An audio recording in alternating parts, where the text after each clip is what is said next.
আমি যদি এই যে বিতর্কটি বা যে আলোচনাটি পাবলিক স্ফিয়ারে আমরা প্রতিনিয়তই দেখছি যে সংস্কার আগে না নির্বাচন আগে, মোটা দাগে এই প্রশ্নটি দিয়ে যদি শুরু করি, আপনার কাছে কি মনে হয় যে সংস্কার যদি জনগণের আকাঙ্ক্ষার একটা জায়গা আপনি মনে করেন, সেক্ষেত্রে সেটি কতদিন ধরে সময়টা অ্যালোকেট করা যেতে পারে? ধন্যবাদ আমাকে আজকে অনুষ্ঠানে ডাকার জন্য। আমাদেরকে আমরা তো একটা প্রেক্ষাপটে বসে আজকে এই আলোচনাটা করছি, এবং আমাদের সবাইকেই এটা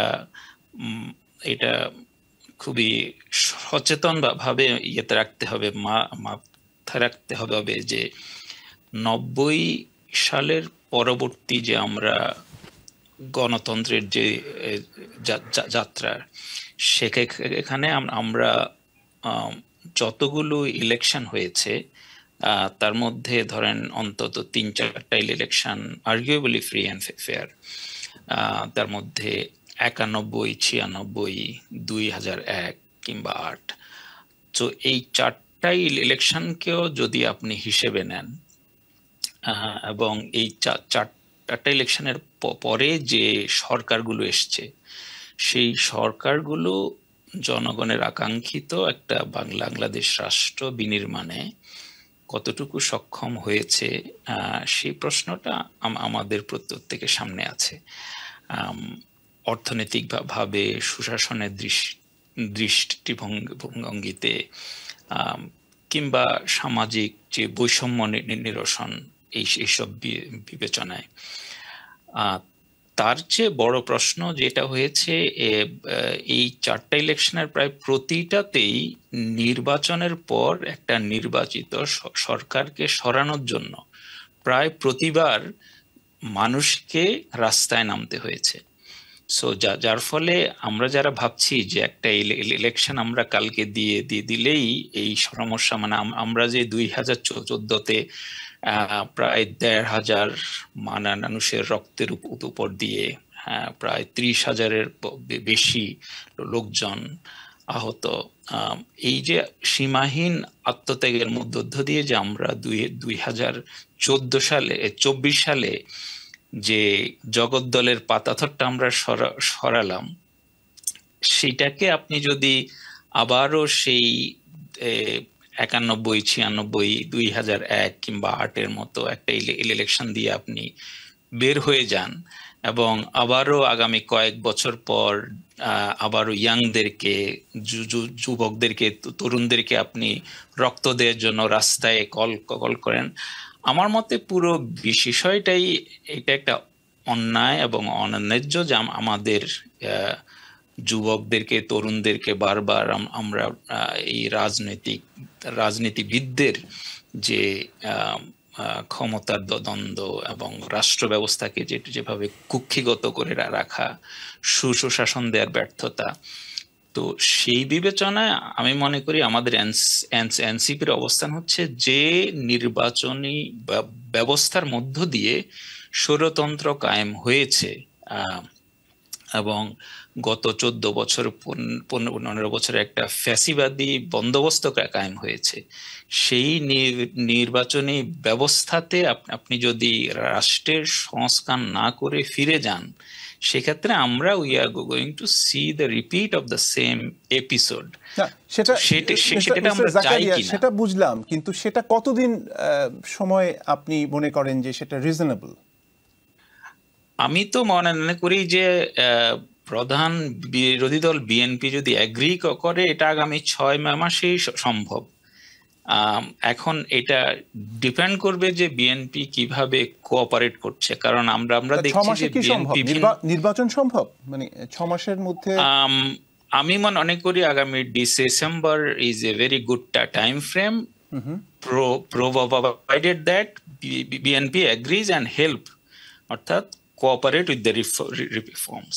আচ্ছা, এখন আমার প্রশ্নটা হচ্ছে যে ঠিক আছে, বিএনপি যদি এগ্রি করে যে না ঠিক আছে, আগামী 6 মাস বা 7 মাস বা 8 মাস যে সময়টা আছে, সেই সময়টার মধ্যে সংস্কারের যে প্রক্রিয়া চলমান, সেটি একটি জায়গায় গিয়ে দাঁড়াবে এবং ডিসেম্বরে নির্বাচন হবে, তো সেই ক্ষেত্রে আপনার কাছে কি মনে হয় কতটুকু অ্যাচিভ করা সম্ভব, কতটুকু সংস্কার করা সম্ভব আগামী 8 মাসে? আমি তো বলবো যে এখানে রাষ্ট্রের সুশাসন এবং ক্ষমতার ভারসাম্যের আম, যেসব সংস্কার আছে দরকার, আমাদের সাংবিধানিক যে সেসব সংস্কার দরকার, সেই বিষয়গুলোতে বিএনপি এগ্রি করতে হবে। বিএনপি যদি এগ্রি না করে তাহলে অন্যান্য যে সেসব সংস্কারের কথা ওরা বলছে যে না আমরা এই সেই সংস্কারে রাজি, ওই সংস্কারে রাজি, সেই ক্ষেত্রে আপনি মানে আমি মনে করি না যে গুণগত খুব বেশি কিছু পরিবর্তন হবে। হ্যাঁ, তো আমার মতে বিএনপির বন্ধুদের প্রতি আমার আহ্বান হচ্ছে এখানে রাষ্ট্রের জন্য গুরুত্বপূর্ণ যে সংস্কারগুলো, কি সংস্কার, যেমন ধরেন আমাদের প্রাইম মিনিস্টারিয়াল টার্মটা 2 মেয়াদ, এখন বিএনপি খুব ফাঁক রেখে বলছে যে পরপর 2বার, মানে 2বারের পর না, তার মানে 3rd টাইম গ্যাপ দিয়ে 4th টাইমে পারবে আবার। সো এইটা একটা বড় ডিপে পেপারচার। প্লাস হচ্ছে আমাদের উচ্চ কক্ষে আমরা যদি একটা পিআর সিস্টেমে করি তাহলে আরেকটা জবাবদিহিতার কাঠামো দাঁড়ায়।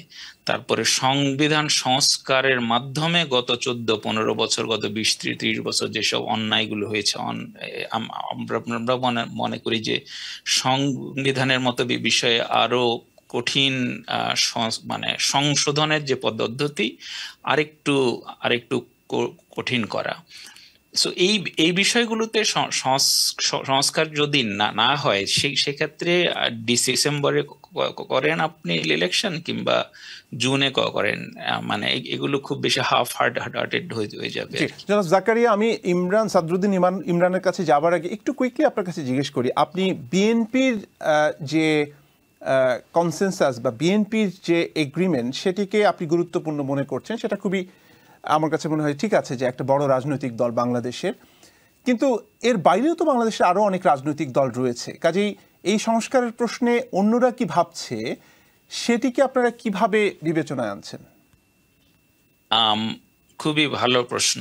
আমি মনে করি যে সংস্কারের প্রশ্নে বিবদমান যেসব রাজনৈতিক দলগুলো আছে, আওয়ামী লীগ ছাড়া, মোটা দাগে একটা বড় ধরনের ঐকমত্য আছে যে আমরা একটা 2 কক্ষ বিশিষ্ট সংসদ চাই, আমাদের উচ্চকক্ষে পিআর সিস্টেম হোক, কিংবা ক্ষমতার একটা ভারসাম্য।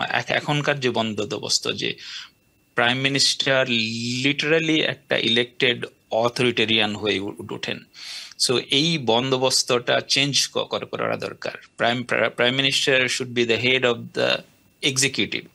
সো উনি এক্সিকিউটিভের চিফ এক্সিকিউটিভ অফিসার হোক, কোনো প্রবলেম তো নাই, কিন্তু উনি একই সাথে আইনসভা যেন কন্ট্রোল না করেন, উনি একই সাথে বিচার বিভাগ যেন কন্ট্রোল না করেন। কারণ আমরা গত 20-30 বছরে দেখেছি যে বাংলাদেশে এই যে ক্ষমতার বিভাজনটা, সেপারেশন অফ পাওয়ার, এই জিনিসগুলো ব্লার হয়ে গেছিল।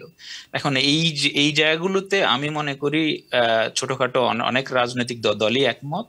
বিএনপির কথা আমি বারবার বলছি, কারণ বিএনপি কে আমরা দেখছি যে এই জায়গাগুলোতে ওনাদের কিছু ঐকমত্যের ঘাটতি আছে, ওনাদের কনসেপচুয়াল ক্ল্যারিটির ঘাটতি আছে।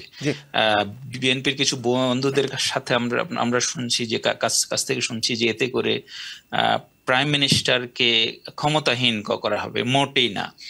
এই আলাপটা প্রাইম মিনিস্টারকে ক্ষমতাহীন করার প্রশ্ন না, প্রশ্ন হচ্ছে প্রাইম মিনিস্টার এক্সিকিউটিভের হেড হিসেবে উনি তার উপর যথাযথ দায়িত্ব পালন করবেন, কিন্তু উনি আইনসভা নিয়ন্ত্রণ করবেন না, উনি বিচার বিভাগ নিয়ন্ত্রণ করবেন না। আপনার কাছে আসবো আবারও।